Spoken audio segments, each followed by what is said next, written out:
Hello everybody, it's Big Scribe here, back with another book review. And honestly, this book took me by surprise, and the reason is, it was a total cover buy. My first ever actual cover, well, I can't really say that, because Strange the Dreamer is technically a cover buy, because I don't really know much about it, but it has a really pretty cover. But this I found, and well, I didn't find it, my girlfriend found it in Barnes & Noble, and she said it was a really pretty cover, and I went ahead and picked it up, and I read the back of it. And the poem on the back is what caught my attention, because then I was like, ooh, yeah, this is going to be scary, and it's going to be awesome. Here, I'll read you the poem. The beast is an animal, you'd better lock the gate, or when it's dark it comes for you, then it will be too late. The beast is an animal, hear it scratch upon your door. It sucks your soul, then licks the bowl, and sniffs around for more. The beast is an animal, it has a pointy chin.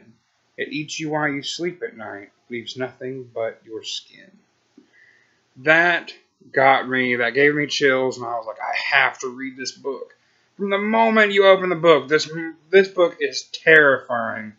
And I mean, this book will give you nightmares, and I love it, because I love horror books. And it's not necessarily a horror book, it's like a dark fantasy, but it's so beautiful, so well made, and it reminds me of like old Salem and the witch trials and stuff like that. It's got that kind of feel to it, but it's not set in our world. It's set in a fictional world, like the world of Bid, and it's really awesome the way it's portrayed, because it's just like old Salem back in the settlers' days, you know. And it's like in the times of like the witch trials is how it is. Like they had like little towns and stuff like that. And it astounds you from the beginning. And what it's about is there's these two girls who are twin sisters who are basically abandoned in the wilderness, and they become what's known as soul eaters, which means they can literally feed off of the souls of living human beings. They choose mostly to go after people who are scared of them, which is usually adults. Children don't tend to have that much fear in them. It's usually adults who are the more terrified of them. So they literally start killing adults, and they kill an entire town at one point. So, well, 2 points, really, but that's beside the point.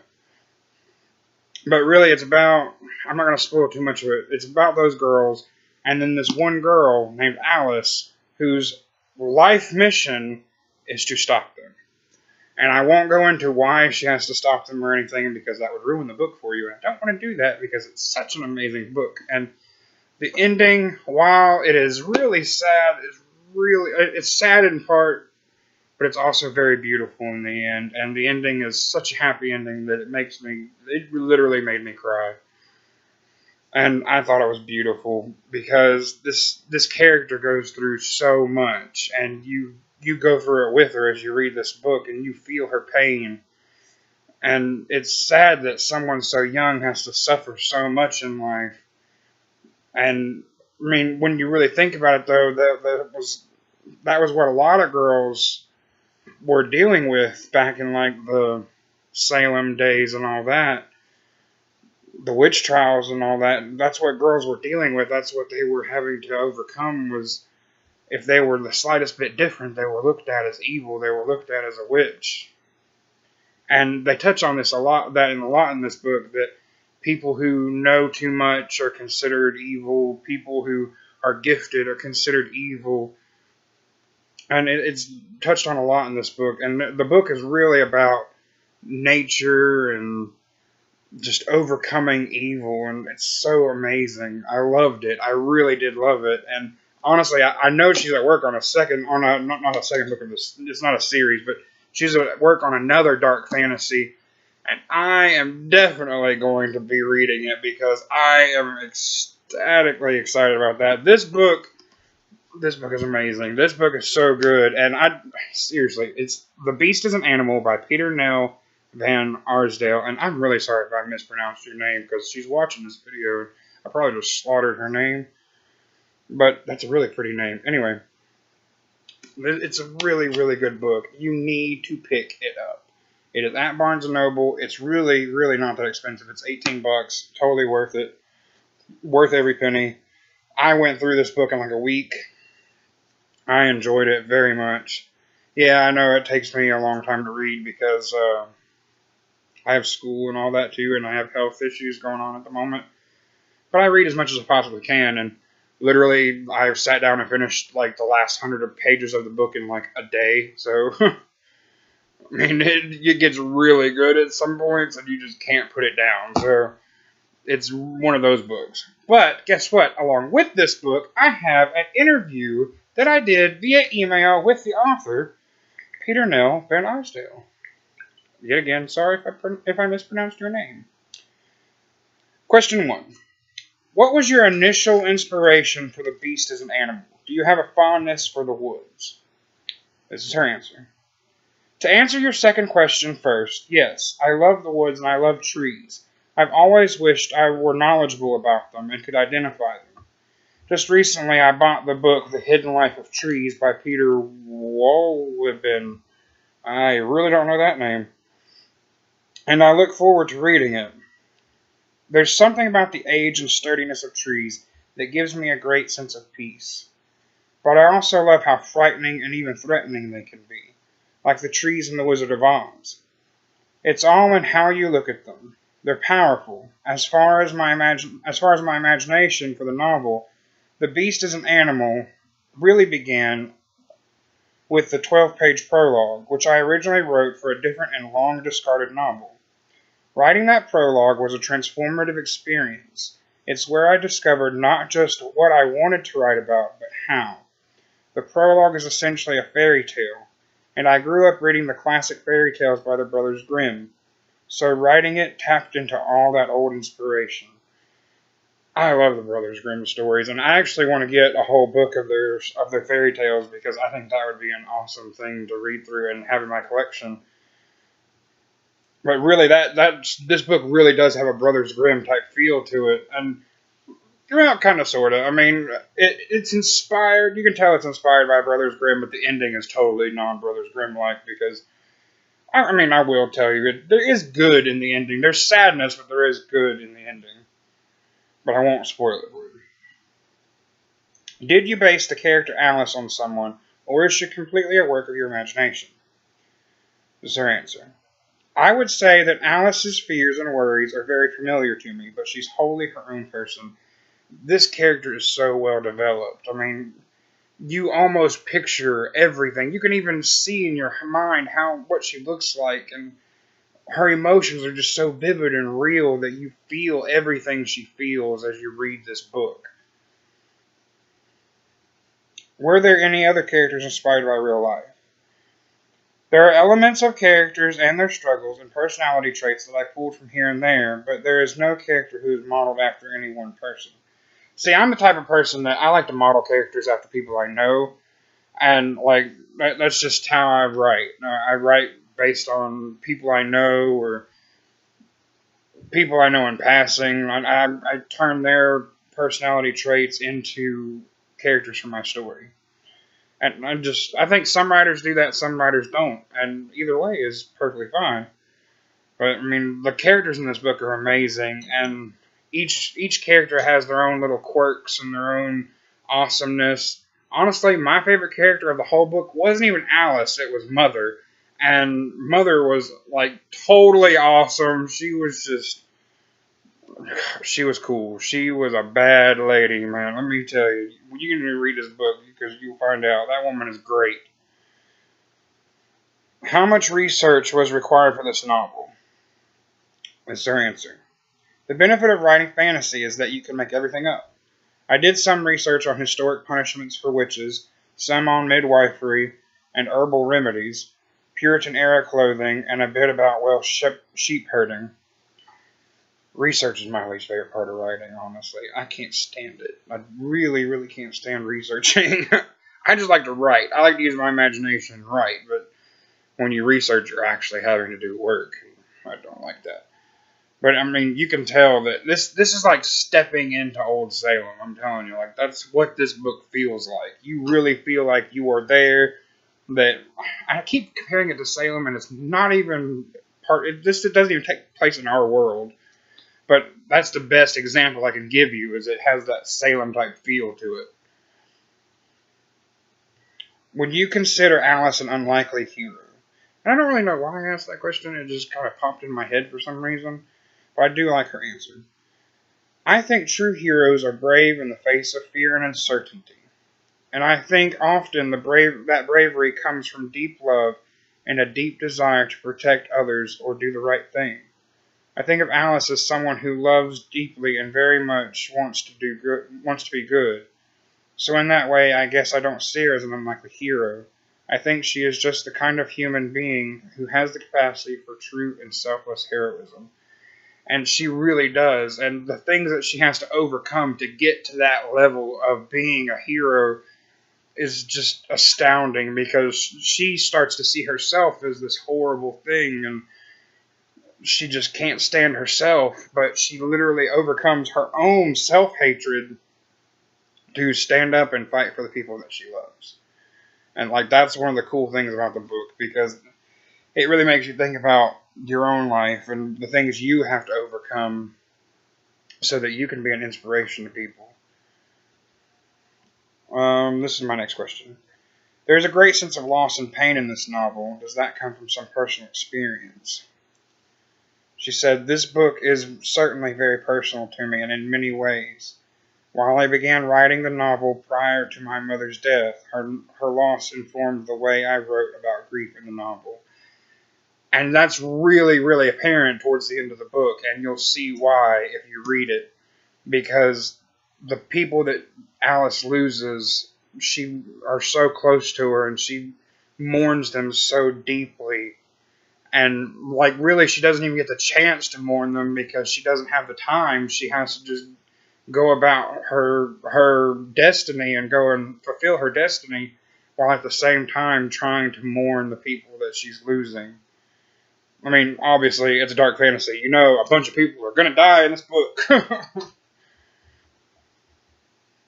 But I can understand losing people, and it really does affect the way you write. And when I lost my brother, my writing completely changed. It became very sad and dark, and it was all about loss and pain. And that's true for a lot of writers. And especially back in like the Victorian era and the Romantic era, they were obsessed with the subject of death, and it was something that fascinated them.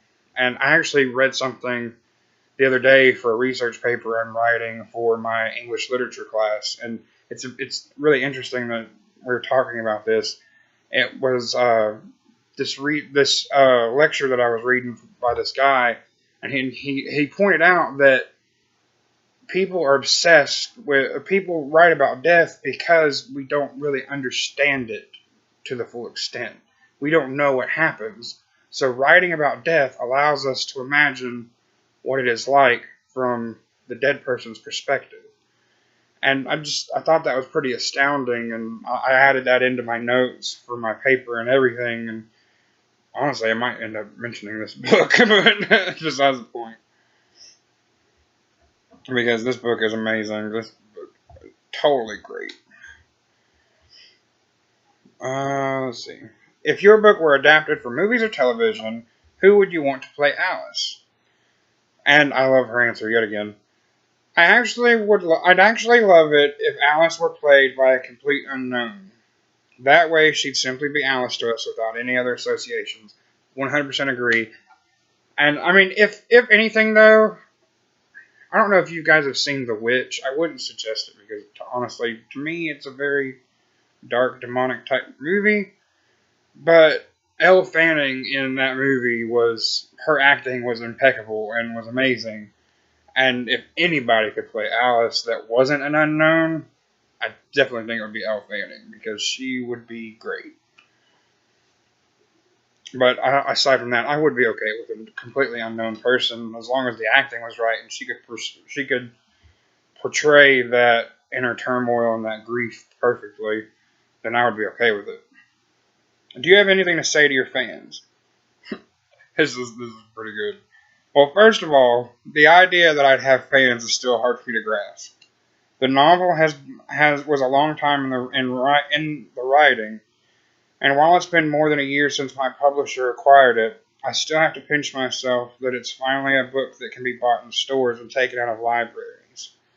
So the first thing I want to say to my fans is thank you. Thank you for choosing my book to spend time with. I don't take that for granted. And I'd also want to say that I hope it speaks to them. I often say that while my story is fiction, the fears and feelings I depict are very real. And I hope that speaks to readers and feels relatable to their lives and the world we live in. I want to comment on that because one of the key things of the book is people are made to feel like they can't be themselves. They're made to conform to society's restrictions of what you should be and who you should be. And I'm not promoting any lifestyles at all by any means, but I am saying that you should be free to be you. You should be free to do as you feel is right and not necessarily listen to somebody else just because they're an authority figure or something. You should stand out, be your own person, because if we were all the same, life would be boring, okay? And it's horrible to really suppress yourself and not let your own light shine just because you're submitting to someone else who wants to rule over you. I mean, it's one thing if you're submissive to someone who cares about you, but if it's someone who just wants to rule over you, that's another. What advice can you give to up-and-coming authors? Oh, there's nothing original about this advice, but I guess I'd say always write what you want to read. I think we're all so aware of how hard it is to be published and to be successful that we get bogged down with trying to figure out what the market wants and then to give them whatever that is. But that's a very difficult thing to do, and it can lead to a lot of heartbreak. I think the only way to make something really wonderful is to write from your soul. That's what's most likely to speak to other people's souls as well. And even if it doesn't, then at least you've done something that you can stand by and believe in. For me personally, that's beautiful because I'm an author. I'm aspiring author, and I'm currently working on a Christian young adult fiction book that is hopefully going to be really good, and I'm putting a lot of myself into it, and I mean that quite literally, because I'm literally kind of one of the characters in the book. I don't like it when authors write themselves into books, but for me personally, I kind of have to because it's going to move the story along, and it's really going to make an impact. But I really, even if it's not successful, at least I'm writing it, you know? Can you give us any hints on what your next novel will be about? This is her reply. I'll just say that it's another dark fairy tale, and I think the prologue is going to scare the daylights out of you. I love it. I absolutely love it. That was an awesome response because Craig is excited for the next book. Please let me get a signed copy of your next book. I will buy it. Just let me know where I can buy it. Just email me back and tell me where I can buy it because I will definitely buy a signed copy. Because I am excited already. Because this book gave me chills and gave me nightmares, and I like to be scared, so that's awesome. Scare me, please. It sounded a little weird. Anyway, I really hope you guys enjoyed my review and enjoyed the author interview. If you get the chance, please go on Instagram and find Peternelle van Arsdale and follow her on Instagram. And please go to Barnes & Noble and buy this book because it is truly amazing. I mean, look at that beautiful cover. That cover is just gorgeous. And look at the poem on the back. It's so pretty. This book is just gorgeous. It's a gorgeous book. And it's only in good condition because I have my special little book buddy. I bought this off Etsy, and I love this thing. This thing keeps your books safe in this little pouch. And oh yeah, this is the book I'm reading now. Warlock Holmes, The Hellhound of the Baskervilles by G.S. Denning. I am absolutely obsessed with this series. The first book was so good, and it made it to number 2 on my top 10 list, which you guys know is almost impossible to make me change my top 10 list. You guys got to get this book too. But you can't because it's not out for like 2 more months. So, haha. But anyway, I will be finishing this book soon. I'm already like 25 pages in, and it starts out so hilarious. I was laughing, literally, from the first page. I was laughing my butt off. So you really have got to read this book as well. Pre-order it, please, today, because you're going to love it. The first one is Warlock Holmes, A Study in Brimstone. Read it first, because you're going to be so confused if you don't. And it is good. What is this thing? Starring Warlock Holmes, accidental detective, Sir Henry Baskerville, winsome lumberjack, Mrs. Hudson, reader of French smut, and John Watson, befuddled. Poor Watson. He goes through so much in this series. And yes, that is exactly what I named my dog after. I named my dog after Dr. John Watson, because I'm a big Sherlock Holmes fan. And if you're a Sherlock Holmes fan, you will love it. Because this takes Sherlock Holmes and turns it into like a paranormal parody. And it is hilarious. And you will not stop laughing through the first book in its entirety. Is amazing and exciting and just plain outright cool. And of course, the second book so far is pretty good. And I really, really, really just want to dig into it and read some more. So I might read some more before bedtime, because I'm obsessed with reading, and I always read past my bedtime. I should be in bed now, but I was up late anyway because I couldn't sleep because of health issues. But I just decided to start reading and reading and reading. And then I got my email from Peternelle van Arsdale, and I was like, you know what? I'll go ahead and do that review now, because a certain someone is wanting to read this book, and she's been waiting for this book. Actually, 2 people have been waiting to read this book, so I'm going to let them read my copy, and they're going to love it. But I really hope you guys enjoyed this book review and interview. This is my second author interview, and when I do my review for Warlock Holmes, G.S. Denning is going to be doing a Mad Lib with me that's going to be like a paranormal-themed Mad Lib. So it'll give you something to giggle at, because we're going to make it as Warlock Holmes related as we possibly can. I want to do something a little different than just an interview this time, so I'm mixing it up a little bit, trying to come up with some new ideas. If you guys have any ideas of what you'd like to see on my channel, please comment down below, hit that like button, subscribe to my channel, and please come again. God bless you. Peace out.